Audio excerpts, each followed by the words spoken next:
विनती करी शारदे महारानी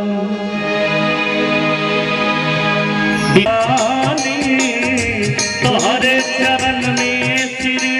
झुकावत बानी विनती करी शारदे महारानी विनती करी शारदे महारानी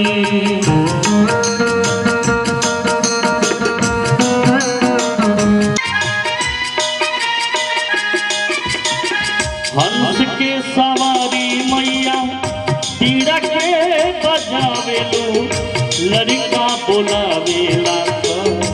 दौड़ल आवेलू लड़का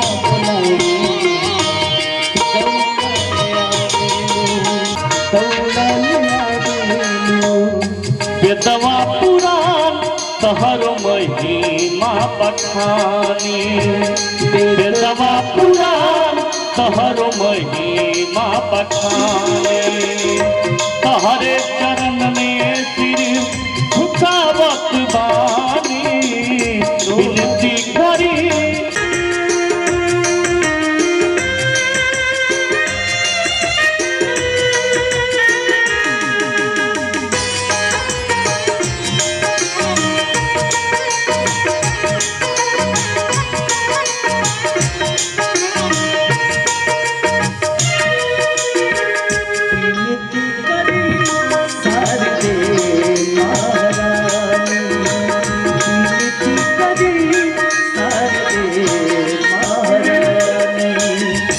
सुर के सरिता हऊ ताल के तलैया तोहरे भरोसे चले सागर बीचे नैया तोहरे भरोसे चले सागर बीचे नैया तोहरे भरोसे चले सागर बीचे नैया सुर के सरिता हऊ ताल के तलैया तोहरे भरोसे चले सागर बीचे नैया तोहरे भरोसे चले सागर बीचे नैया तोहरे भरोसे चले सागर बीचे नैया